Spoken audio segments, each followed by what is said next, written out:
Welcome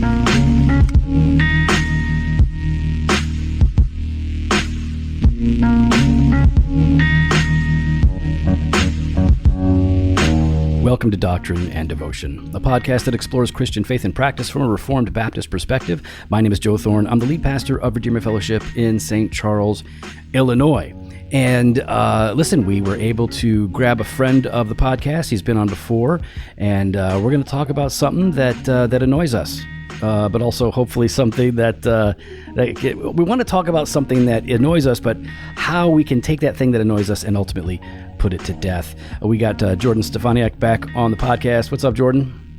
Yo, glad to be here. This is always a pleasure to be hanging out with Joe Thorne, the man, the myth, and the legend. Oh, there might be some mythology. There's definitely some lies, some embarrassing truths. You know, if you don't know, start with embarrassing truths if you want.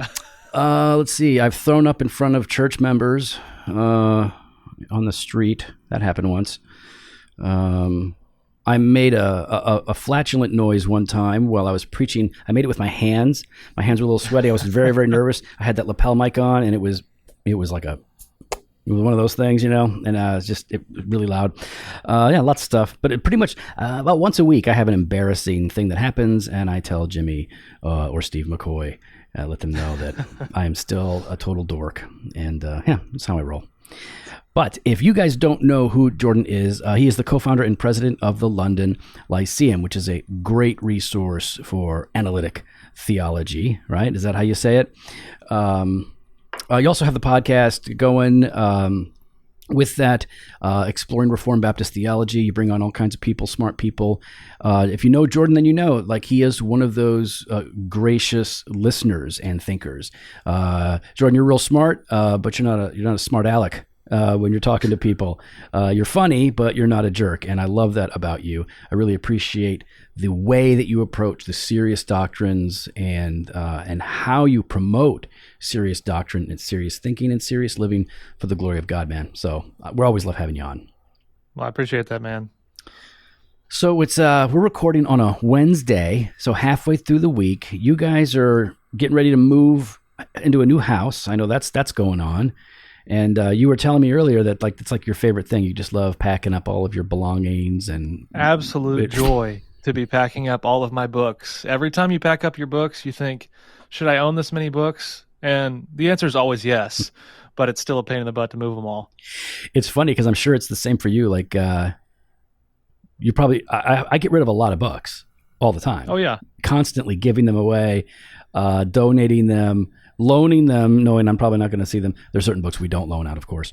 But man, it doesn't matter. They just keep coming, and you just keep finding them. And you know what's cool? Like, even though I'm like moving all these boxes, it's like I've forgotten that I've had certain books. I'm like, man, I need to read that one. Yeah. And so then my reading list grows exponentially, though I know for a fact I will never get to those books in a timely fashion. But I always get a little choked up. Have you discovered a book? I'm the nerd. Have you rediscovered a book that you want to read again? And so far, while you're packing, I have, but I don't remember which ones they are. Like Warren Wiersbe. Throw them on I think I've got like a complete set of Wiersbe at my dad's house or something. It's his, not mine. But is it his B commentary series? Oh, yeah, probably. Yeah. Hey man, listen. I was never a big Wiersbe guy, but hey, the Lord uses all of His people, and so that's always a cool thing. All right, so now you're still at Southeastern doing the Russ Bush Center for Faith and Culture, right? Is that Southeastern? So I'm part of the John Templeton grant that they've got going on human nature. So okay. We're doing all sorts of cool stuff with that. This year, we're focusing on human formation. So thinking about how do we understand how the human person grows in all sorts of ways, whether that's primarily we're thinking more spiritually, but also just traditionally across the spectrum of just growing as a virtuous individual. We've got a really cool conference coming up in February that I'm excited about. So we've been nailing down all the speakers for that, and that's been fun. So I think there's some cool work we're doing with it, and the project's been a lot of fun. Nice. Now, I heard that you got a portrait of Thomas Aquinas on your chest. Would you like to show that to all of us? Because I know you worship Thomas Aquinas.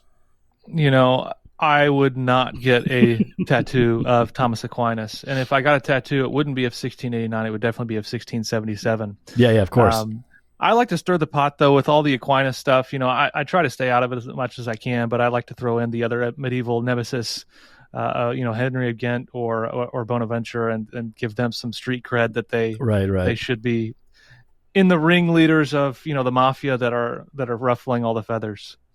It is funny because it really does feel like I just really do not enjoy most of Twitter.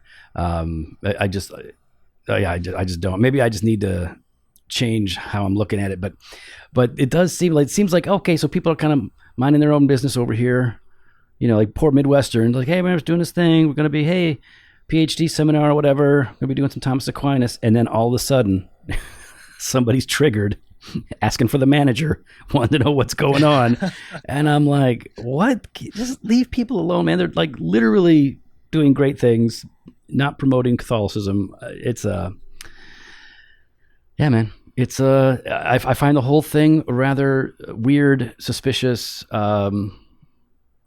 troubling, annoying.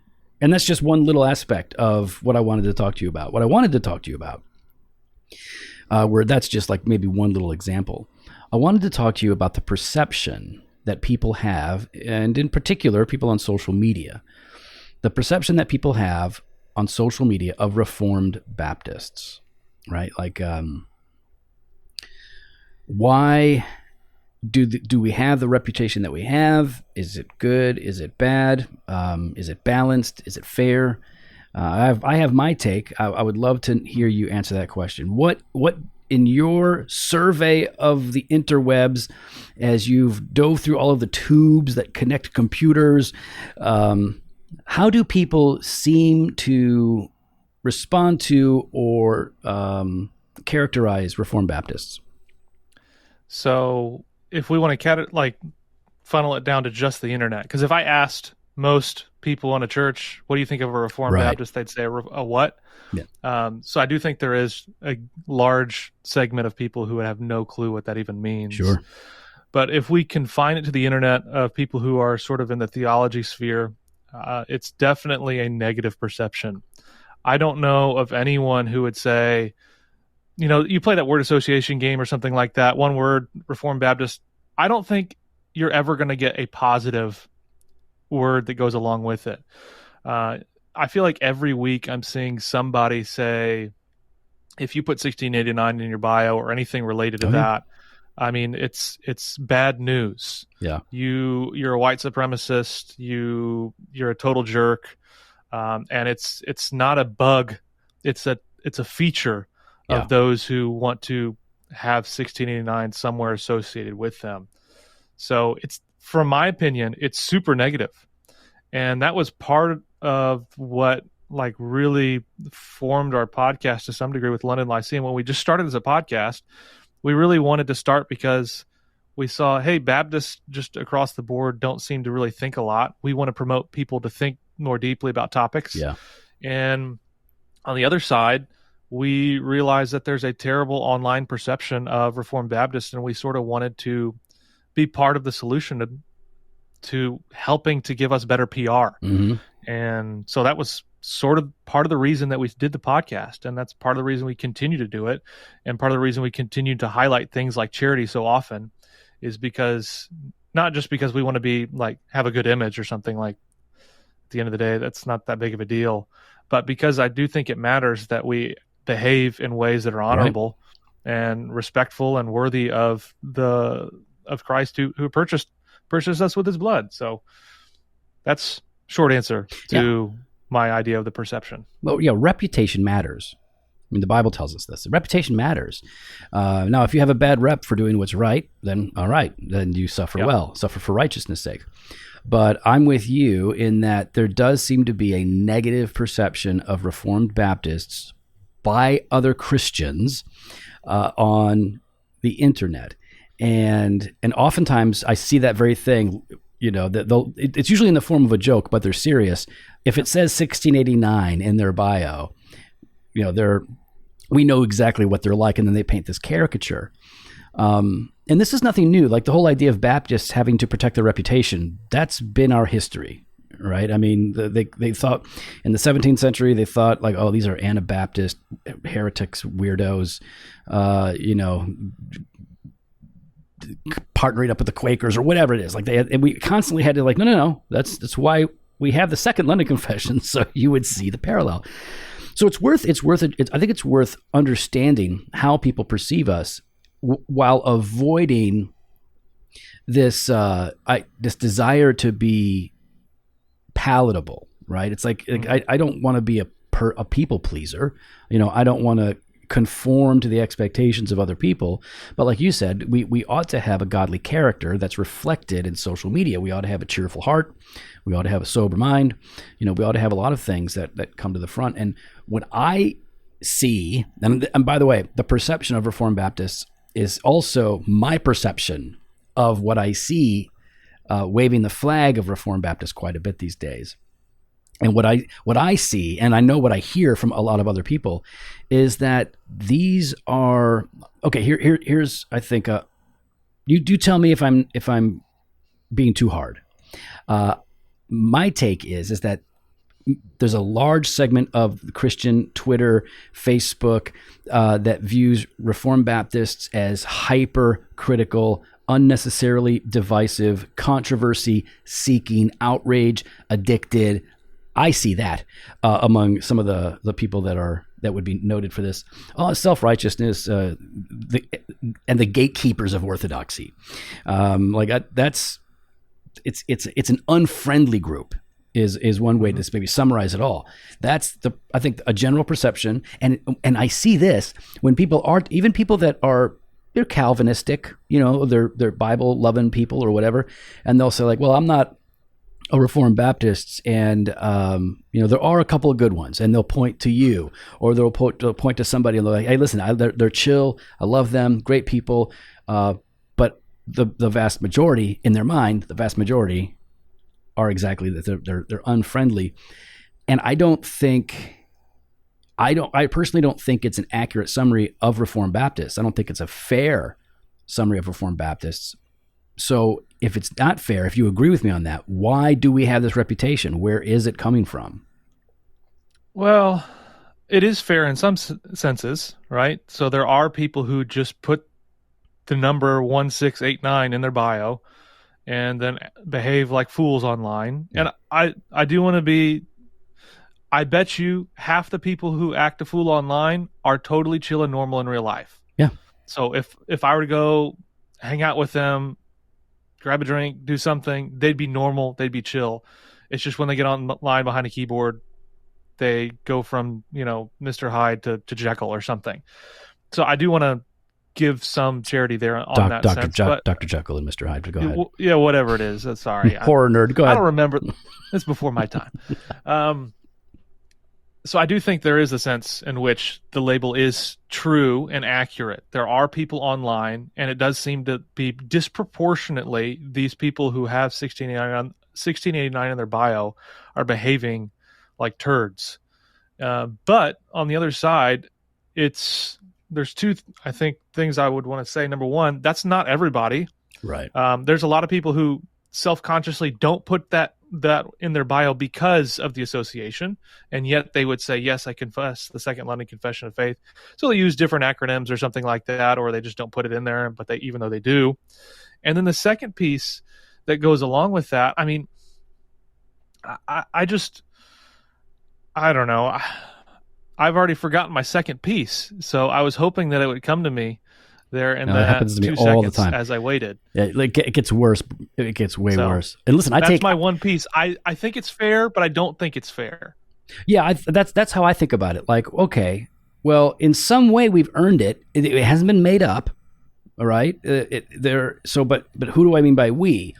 Right. And if I've certainly been a jerk in person and online. I don't discriminate. I can be fun and pleasant in person and online, and I can be ugly. I think that's true of all of us. But I do think that while there are certain people that have been platformed, certain organizations that do have this sort of inherent, earnest pugnacity, and they my perception is there are certain groups and people that have really drunk the water of outrage culture. Like they're just constantly outraged at things. Many things, it's like you don't need to be outraged. You can be mildly offended. That would be more appropriate. And you can address it, but not everything is a 3-alarm fire, right? So I see that. But then on the one hand, on the other hand, with that, if that's the reputation, if it's really just a small number of people that are loud and organized, then it's still on us because the rest of us haven't done a good job promoting a charitable Reformed orthodoxy. Like we should be doing more. Now you're doing your part. I'm trying to do my part. Jimmy and I started Doctrine and Devotion because we really wanted it to be, here's experiential Reformed Baptist theology that's friendly. We want to be known as happy Calvinists. That's what we would really like to be known as, happy. So I do think that's a part of it, right? We need to be doing a better job. And we can talk about that later. Like, how do we actually fix this? But when it comes to these groups of Calvinists, Reformed Baptists, I think you're right. Some of them are, and I've met people like this, even back in the blogging days. People were very aggressive online, even towards me. And then when we would meet, they would be all like, "Hey, how you doing? What's up?" Like it was like a wrestling show or something, and it was just for the fans. It just always struck me as odd. So I know that some people a switch gets flipped when they're online. But I also think that there might be features in their thinking that lead them down this particular path. I mean, I know, like, I was there when I was in college. I was an aggressive, pugnacious, arrogant, self-righteous, condescending jerk. I was. And God just put it on full display for me to finally see in my senior year. It was humiliating and convicting, and I praise God that he showed me that. And now he's been reminding me, like, for the past few decades, like, don't do that. You've been there. Mm-hmm. What do you think that there are features in the mindset, or maybe doctrinal features? I think there are, but do you think there are doctrinal features, or even just perspectives that are in people that are giving us a bad name that we could identify? So this isn't, across the board a blanket statement. Sure. But I do think that there is a real sense in which people who get attached to the label of Reformed Baptist or 1689 are not actually Reformed Baptist or 1689. And so this is why it becomes such an issue. What they are is Calvinists. They're lonely. They're in a church probably that isn't Calvinistic or something like that. And so they're trying to find an online community. And so they find this growing, burgeoning movement that is finding this confession, this Baptists who are Calvinists, and they sort of latch onto that. And I mean, oftentimes, for the most part, it's usually dudes who are like this. Mm-hmm. So you get the testosterone factor firing in there. And I think it's just ends up being a recipe. It's usually guys who are really excited about theology. Good thing. Excited, pumped about it. That's awesome. I'm glad. I want to stoke those fires. I don't want to put that out. But it's very narrow-minded. They haven't read widely on everything. And so they think that they know everything. They're probably, if they're in a church where they're one of the few Calvinists, they probably think they know the most theology of anybody there. And so that sort of builds that sort of intellectual culture in your mind of, I am the authority on these theological matters. No one else is. And if you question my status, or if, there have been so many of us, like I count myself as one of them, that have been built up in some ways at some point from different various online ministries. And some of them are very large, and they at least confess to say that they want to hold things like 1689 or being a Reformed Baptist. They're very powerful. I think of things like James White and the Dividing Line. That's extremely influential among young men. And yet the demeanor, even when I listen to the Dividing Line regularly, there was a period where I would listen to everyone. And even then, when I was very much like appreciative of it, there was just an ethos about it that was unhealthy and negative for me.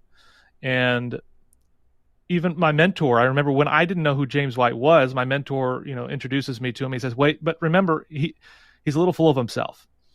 So you just got to be careful with how you intake this material. It's good material. He's bringing a lot of good things, but there is just a sense in which the attitude is not the right way to handle and deal with theology. And I want to be blunt about that because that is a very influential ministry. I don't mean any disrespect to James. I know he's influenced a lot of people, and you may disagree with me on this. So if you disagree, you can shoot me straight. But I really think that is a major factor in why there are a lot of guys that are jerks online, because it's that whole thing, where the teacher teaches one thing and then the generations below it become worse and worse and worse. It's like that telephone game sort of thing. And I think that ends up happening. Yeah. So you have very dogmatic opinions, very strong-willed opinions on everything. It's not just on the things you're an expert in. It's on stuff that you don't know jack squat about, and yet you've decided to become a pope about it, and so you function in that way, not in the papist sense. I'm not going to call James a pope in that sense, just in the sense of you have the answers and you know what you're doing, and so that kind of breeds that sort of mindset. I really want to be generous to him, but I do think that is a major problem in Reformed Baptist life, is stemming from ministries like that have bred a sort of attitude that's brash and that's arrogant and that is very strong-willed on things and is unwilling to be corrected. So I think a mark of someone that I can say, you can be strong-willed, but if you have never said, I'm sorry, or I was wrong and I learned something new, that makes me very concerned. Yeah. I would be, it makes me concerned too. And I think a lot of us have been in that situation where maybe we're going through that in our own struggles, or we've been under ministries and leaders like that. And I've talked about it before. I sat under a pastor whom I loved. He loved me. He invested in me. He was a loyal friend to me. And it took me years to actually begin to see, like, this guy's never wrong.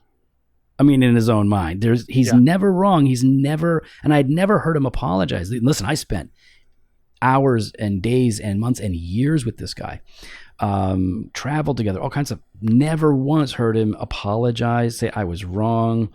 It just wasn't a thing. And it was, boy, it scared me.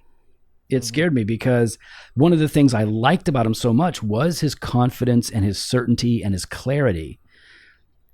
But yeah, this idea that, we can't change our minds or learn, and just be charitable. I think one of the features that I'm seeing, and I'm not here talking just about James White, but I see a couple of things. I do see in some this inability to do the theological triage, right? Like, not everything is a first order doctrine. And though I think they would articulate that, but they act as if everything is. And so that's a feature that I see that concerns me, that I think contributes to some of the vitriol and the anger. And another thing that I see is that brashness. Listen, a lot of people, I'll speak about myself. I like watching somebody get owned. There's just something fun about that, right? Somebody's talking. I like to watch The Professor. He's a famous street baller, basketball. And he's just this, he's getting older now. Skinny white guy. He plays street ball with some great, players. And they talk a big game. Oh, your YouTube stuff's not going to work here. And then he schools them on camera in front of everybody. I like that. There's a lot of us that like that, getting owned. And that whole brashness in culture is appreciated and valued, especially if you can back it up. And I think that's bleeding in. It has bled in. And like Trump is a great example of that. But I'm not dogging Trump or praising Trump here. I'm just saying Trump was a very brash, arrogant guy who was hysterical to watch at times, especially in debates. He made me laugh, even when I thought he was like, that's not the kind of president I want, but it's funny. But like that whole mindset it has been embraced by more than a few people that have platforms and that are sort of setting the tone for what Reformed Baptists are in the minds of the populace that aren't Reformed. Do you see that? Oh, absolutely. And I think another reason that we end up seeing a lot of people associate Reformed Baptists with negative things is just, I think there's a sense we have a lack of institutional presence where it's not really consolidated well, and it's not at institutions that have been long lasting Yeah. and that have been consistent in their messaging. So I was thinking the other day, I asked, we've got the Total Nerd like online channel thing for people with the London Lyceum, and we've got a bunch of dudes in there, and I asked just like, how come the Westminster Confession gets a pass? Like, it's almost identical to the Second London Confession of Faith, and yet dudes who want to say I like the 1689 get plastered as terrible human beings, and yet those who confess the Westminster Confession of Faith don't get that same treatment.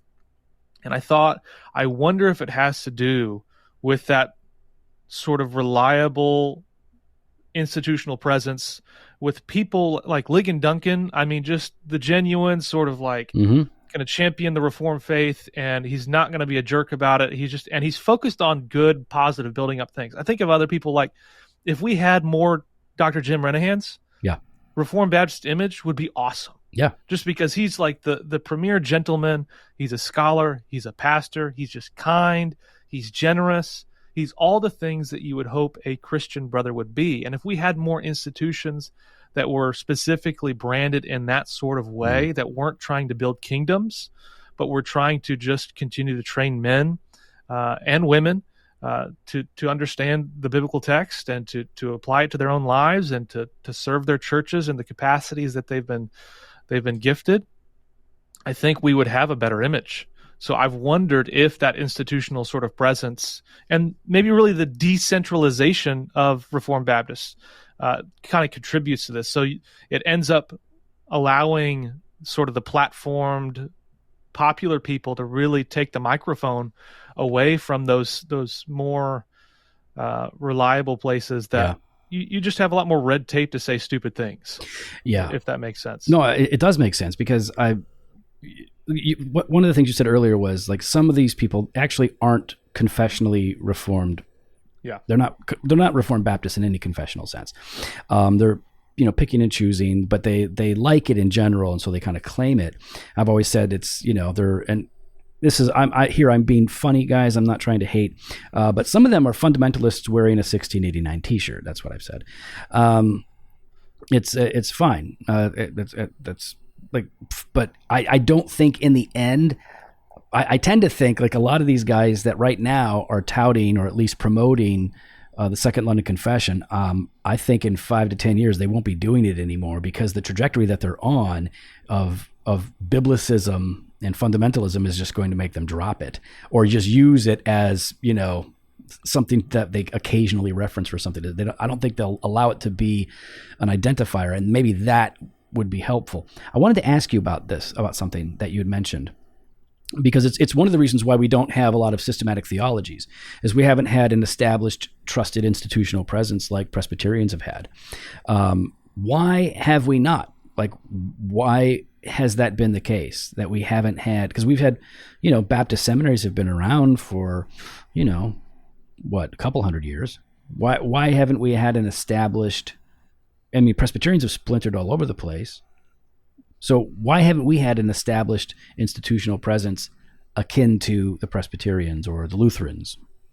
So this is very much armchair. I'm not a historian, so I'm sure someone could come around the side and correct me or give me a better answer. We're not experts here. We're just talking. We're just friends talking.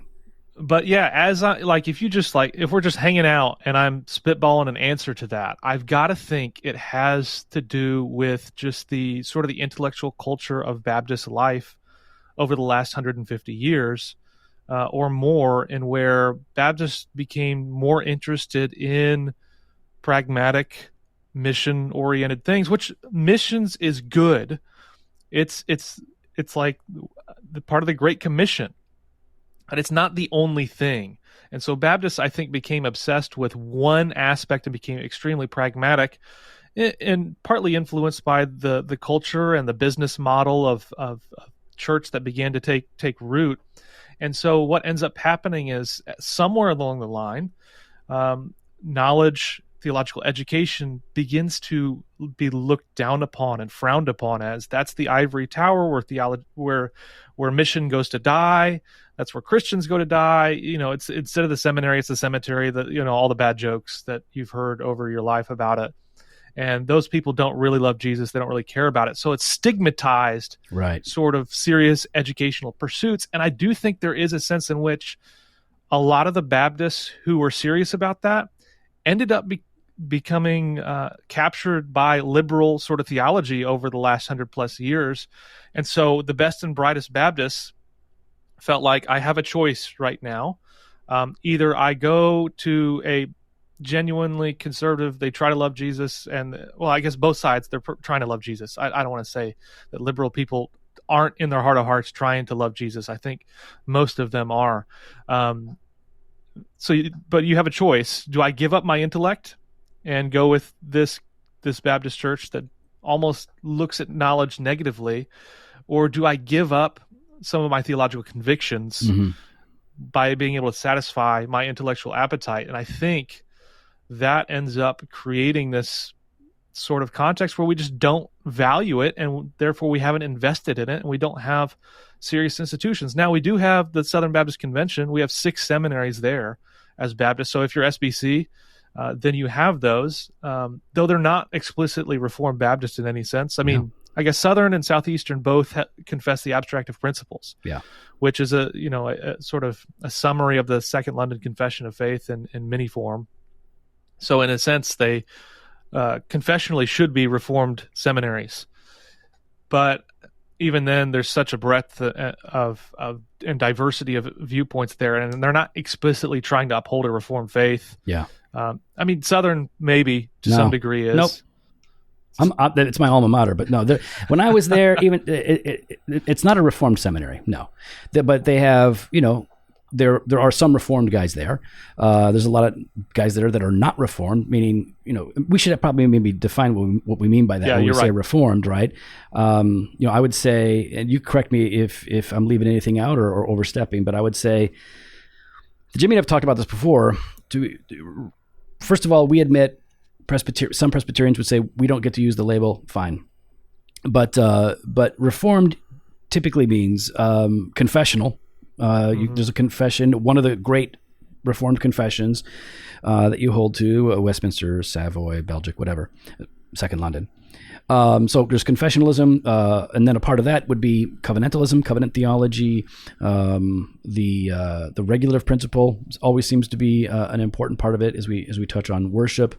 What else is there? I think there's usually a couple of others that people think of. If you confess one of those Reformed confessions, 95% of your theology is going to be identical. So I guess you would be Calvinistic in soteriology and the decrees, though there's no requirement to be supralapsarian or infralapsarian. That's left open. But what should they be?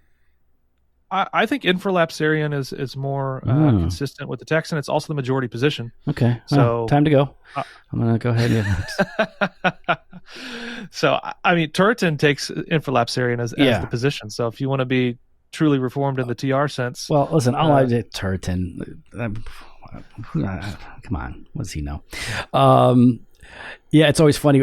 Anytime I find myself in a minority position, or just out of step with somebody that I really like, I'm always like, I would rather not hold this position that I'm holding right now. My conscience and the scripture sometimes doesn't. I mean, one of the things that I was wondering is, we got a later start than the Presbyterians, so we're not going to have the on-ramp for institutional establishment that they did, but also because of when we were born, in a sense,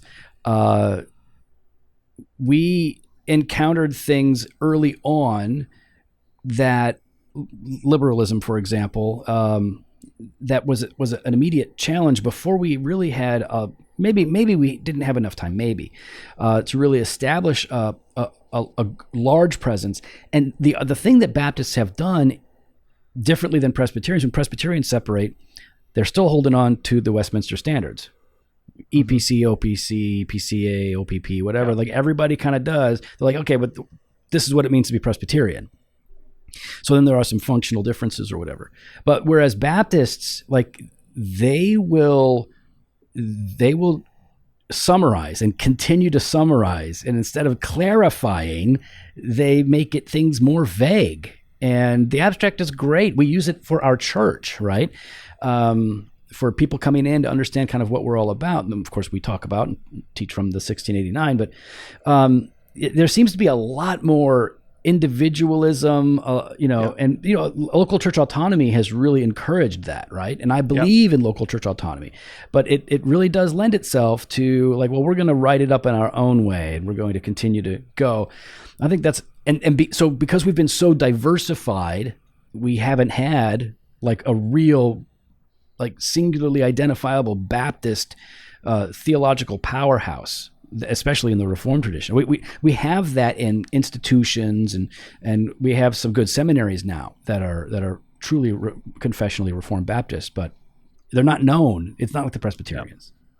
I mean, we need more funding for institutions like that. Yeah. We need to promote places that are committed to promulgating those things in a way that is charitable, like we've talked about, that's kind, that's generous, and that's serious about what the task is, and is serious about the confession.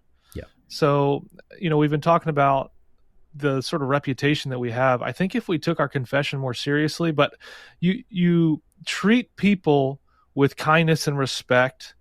I wish really all the debates on the internet, if you could have them in person, most all of them could be in a large measure resolved.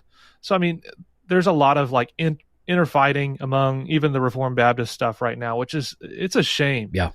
It's a shame that we can't just say, let's get in a room and hang out and talk and just figure out where we're at. And, if we disagree some places, that's fine. But let's figure out where we are with the confession. Let's start here with this document that is supposed to be a unifying document, and stop talking about things that are outside the scope of it. Because if we all said, yes, let's agree, this is something that's, not a part of the confession, you can have a different opinion on that, and let's be cool about that. I think that would help the discussions that even just among us Reformed Baptists, it would help us be just better people about things. Yeah, it would help us be better, because you know what it's like.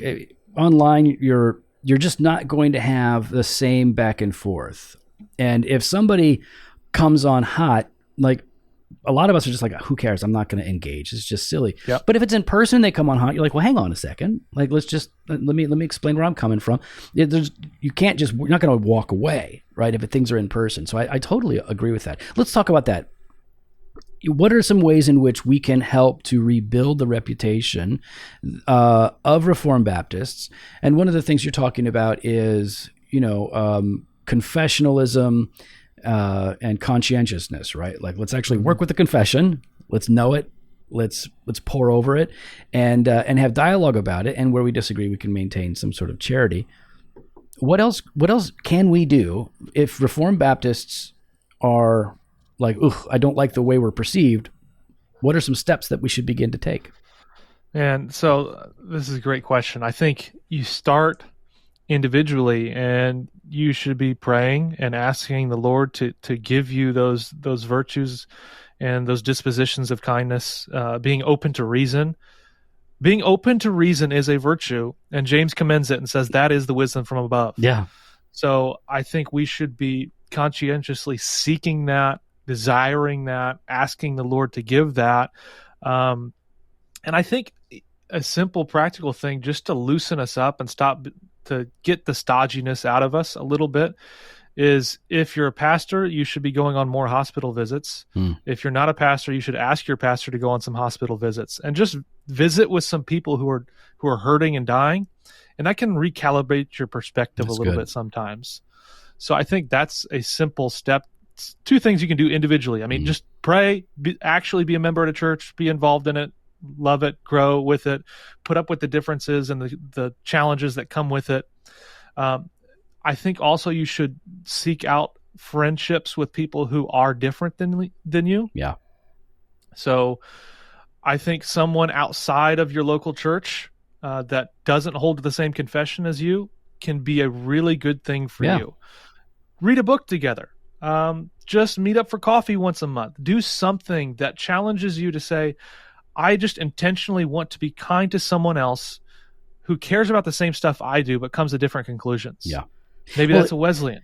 It teaches you or it forces you to learn how to listen to people, because if you have a relationship, right, you're going to try to understand them and try to understand why they think the way that they think. And then it teaches you how to talk to them, not talk at them. Yeah, I think that's a really good point. So, I took a little shot, I guess, at James White earlier. I'll build him up. I remember there was a several year period where he was doing stuff with Michael Brown a lot. I mean, Michael Brown is like, basically you would think of James White and Michael Brown as enemies. I mean, what Michael Brown's like a continuationist and Arminian and all those senses, and yet they work together in a lot of ways. And I think it was good for both of them, and it was healthy for other people to see these two brothers who disagree on fundamental issues and yet can say, I agree on the fundamentals of the faith, the Apostles' Creed, the Nicene. We confess these same core doctrines, and so therefore we can pursue certain avenues of ministry together. We can be friends, and we can really sharpen each other. I think that sort of stuff should be more promoted across the spectrum, just in person and online as well. I think people should be reading widely. For every, 2 or 3 sources that agree with your position, you need to read somebody who disagrees with it, who you respect. Don't pick the bottom shelf people who, like, obviously they don't know what they're talking about. Pick somebody who's a top shelf scholar. If you want to do the Calvinism stuff, I can't think of anybody better than somebody like Tom McCall to be reading his stuff. Tom is awesome. I disagree with him fundamentally on a lot of those things, but I would love to hang out with him and learn from him all the time, because he's brilliant, and he really has a really good insight on Scripture, and he's trying to uphold it faithfully. We come to different conclusions, but we respect each other. So I think those are some practical sort of like more individual level stuff to help. But just overall, I mean, again, I think we need more media stuff that's positive. I saw another synodoc on YouTube, like pre I don't know what you call it. It's like, the trailer stuff. And it's like all these guys are like, the world is ending. Things are terrible. Everybody's a theological, like, giving it up. You're giving up theology. You're going to become a liberal all across the board. And their media is freaking good. We need more serious media in those sort of contexts that is not trying to demonize everybody. Yeah. And that's trying to build up healthy, sound doctrine. I think there's a reason that the Apostle Paul uses a term in 1 Timothy for when he talks about sound doctrine. That word there, it refers typically to like health. It's like healthy doctrine. Yeah. I think we need to be building up these sort of positive sort of images when we come to thinking about theology and our other brothers and sisters in the faith. So I think those might be some ways. I'm sure there's lots of other ones. I like that because, but here's there's a problem that we face because of you said 2 things there, and they don't go so well together. Even though I agree with you, we need to do both. One is we need we got to learn to communicate and use the resources God has. So we need to get good at media, social media, video production, all that stuff, because that's how people take in information. We got to get good at that. And I think if we had the people that could approach this in the ways that we're sympathetic to, I think they'd be far more influential, because the controversy, the foreboding music, the boogeyman's out there. Again, stuff we need to address. I'm not saying we don't address that. But oftentimes, because there is such an attack mode, and because they oftentimes aren't understanding people that say stupid things. Somebody says a stupid thing, it's a stupid thing.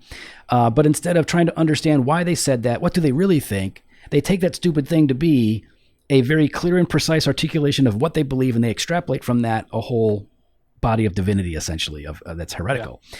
So I think we would have far more influence just by presenting truth and also doing so in positive, helpful ways. We need to be constructive. But that's harder to do. It's way easier to critique than it is to actually build up and create positive sort of conversations and content that really contribute to people being built up in Yeah. the faith. Well, and that also, it's also harder. This is my second thing that I think makes it difficult is you essentially said, hey, focus on your local church. Okay. Well, I agree with that 100%. The healthiest people that I've ever known are very focused on their local church. They're dialed in, and they're, but at any rate. So, but that means then that you're going to have less time for these other issues, these other platforms or expressions. So it's like, wow, I want to be fully invested, and that's a priority for us at Redeemer among all the elders. So that leaves a small window of time, at really off church hours, to be honest, like when I'm not working for the church, to do that other stuff, anything else that I might want to do. And maybe part of the solution to connecting local church emphasis with, a healthy media that is theologically rich is to begin doing that for each local church, right? And then maybe some of these churches can partner together within Reformed Baptist associations, where they're focusing on their local churches to get this stuff out, but then that is elevated so that everybody else can see it.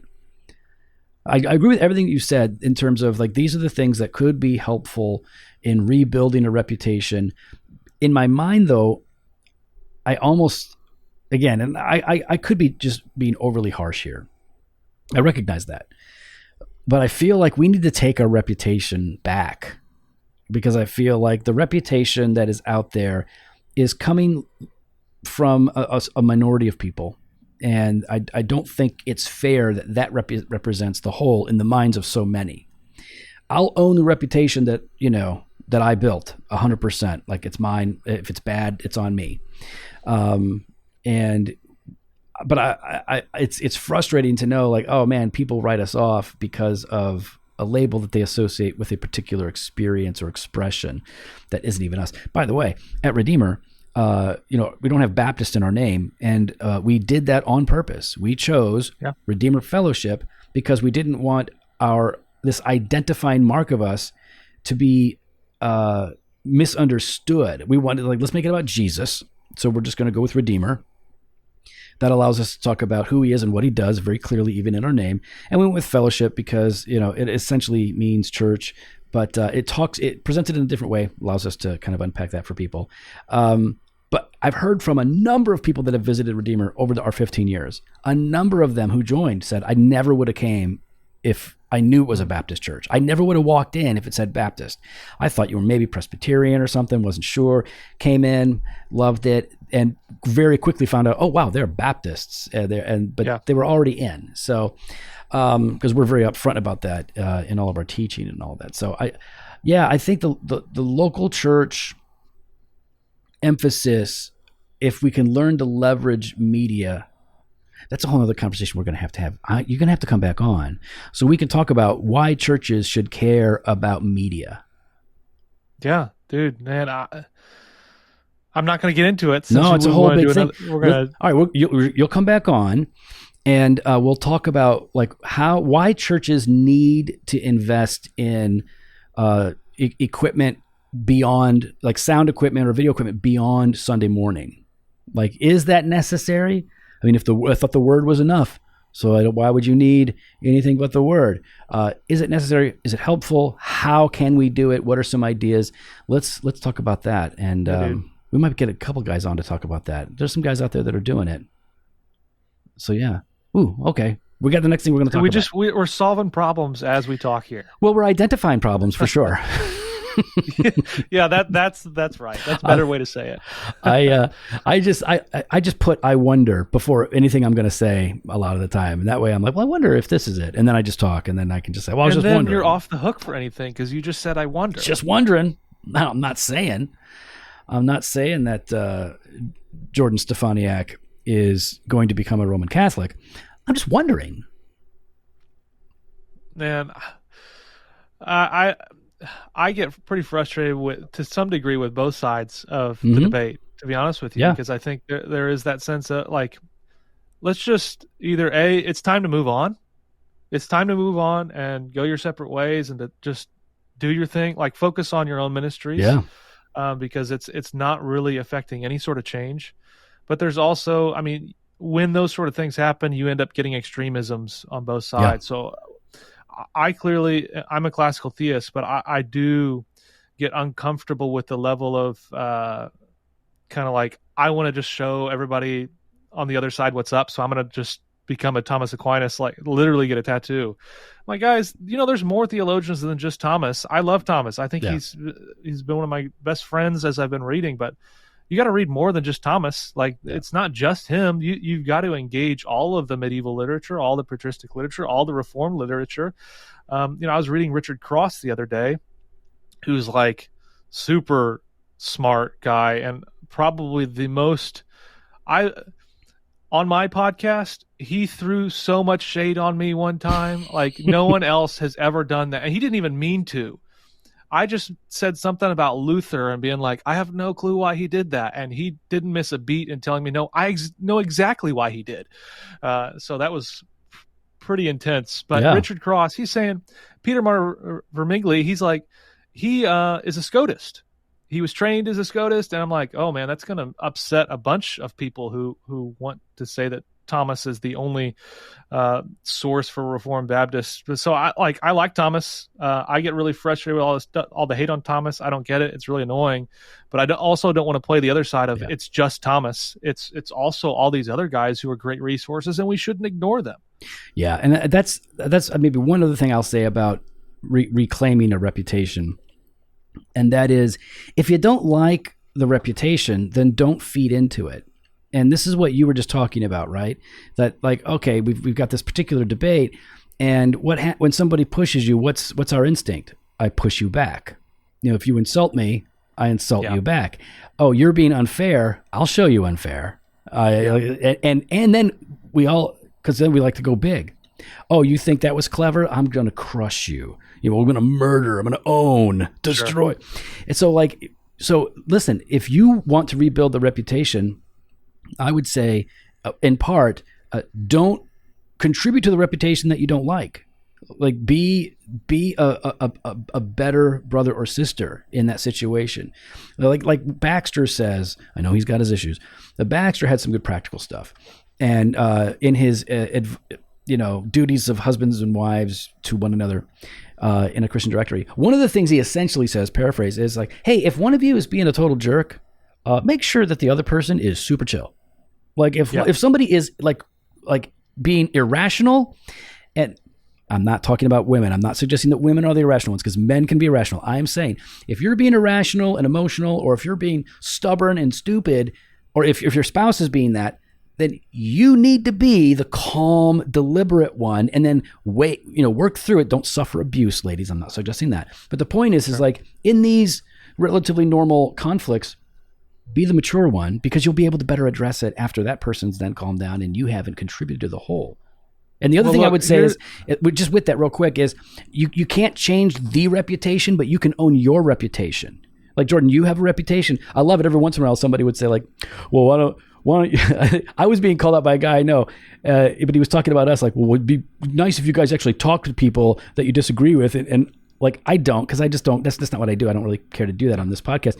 But that is what you do. And everybody knows that you do that. So you're controlling your reputation. Own it. It's great.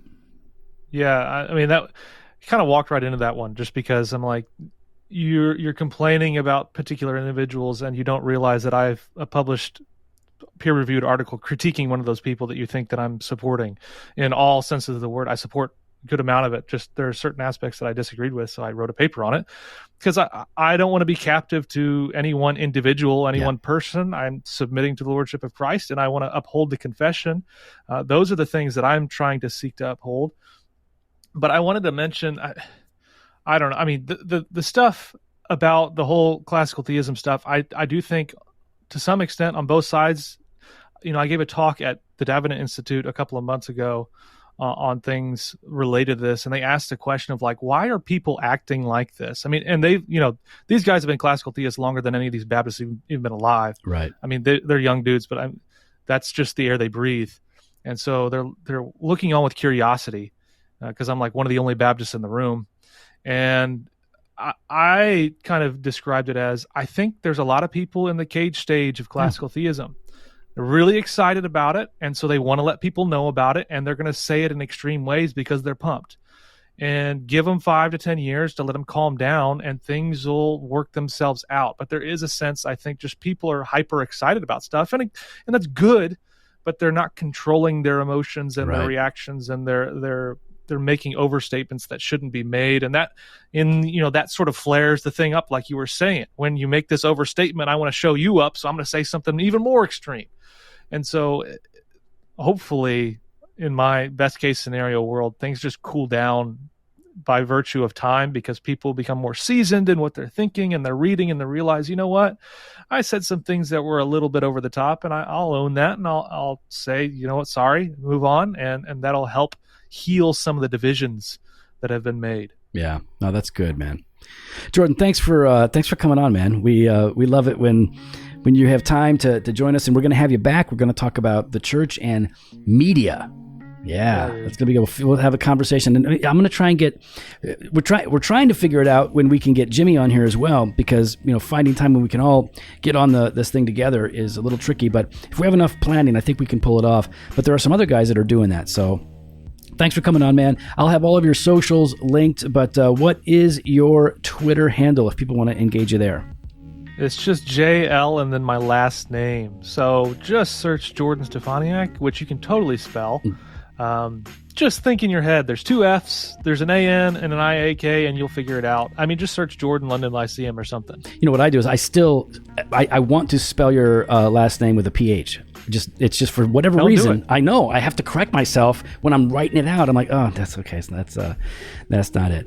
Well, yeah, thanks a lot, man. And for all of you that are listening, thanks for listening. We really appreciate it. If you want to engage us on social media, our handle is @DocAndDevo. That's for Instagram and for Twitter. You can find us on Facebook. We have a website, doctrineanddevotion.com. And if you want to support the podcast, not just the 2 that we drop every Monday and Thursday, but all the work that we're doing, you can subscribe to All Access. And Doctrine and Devotion All Access gives you 5 theological scriptural meditations Monday through Friday, 1 a day, and that comes in a little podcast stream for you. And we also have the Banter of Truth podcast, which is Jimmy and I talking about things that maybe we didn't get to on our normal Monday and Thursday episodes. So you can find that by scrolling down to the bottom of your podcast player, and you can see the support this podcast link. Click that. You can sign up there and be a part of the All Access family. Thanks so much, guys, and God bless.